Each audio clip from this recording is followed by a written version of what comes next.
प्रीति films recording studio चिरैया।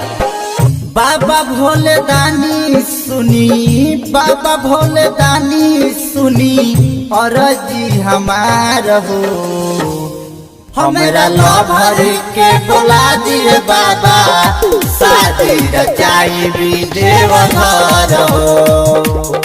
हमरा lover के बोला दिए बाबा, शादी रचाई भी देवघर हो। बाबा भोले दानी सुनी, बाबा भोले दानी सुनी और जी हमार हो, हमरा लभर के बोला दिए बाबा, शादी रचाई भी देवघर हो। हमरा लभर के बोला दिए बाबा, शादी रचाई भी देवघर हो।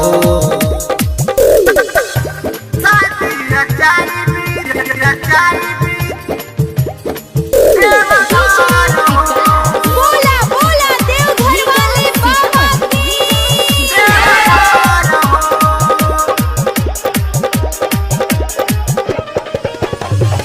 बचपन के बारे बाबा हमनी के साथ हो, कसहु पुराइए बाबा हमनी के आस हो, हमनी के आस हो, हमनी के आस हो।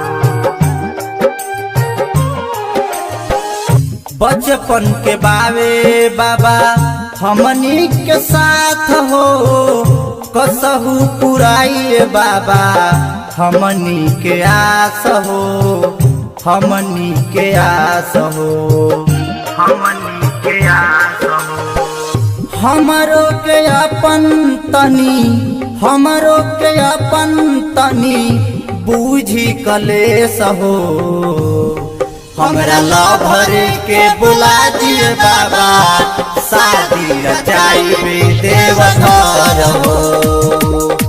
हमरा लभर के बुला दिए बाबा, शादी रचाई भी देवघर हो। शादी रचाई भी, रचाई भी देवघर हो।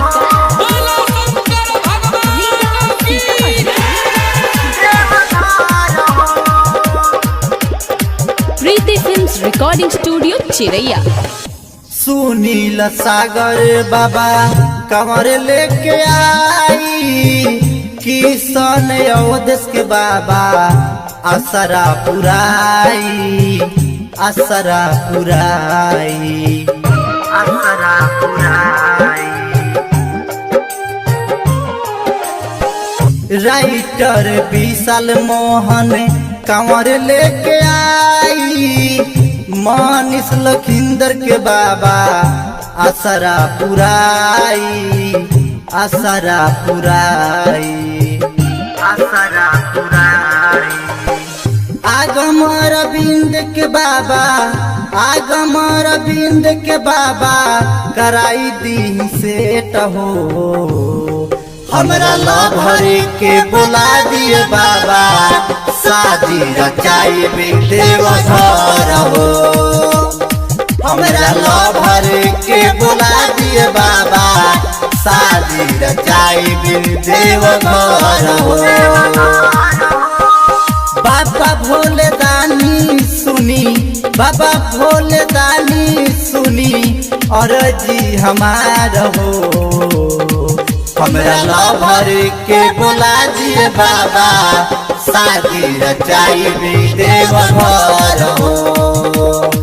हमरा लभर के बुला दिए बाबा, शादी रचाई भी देवघर हो।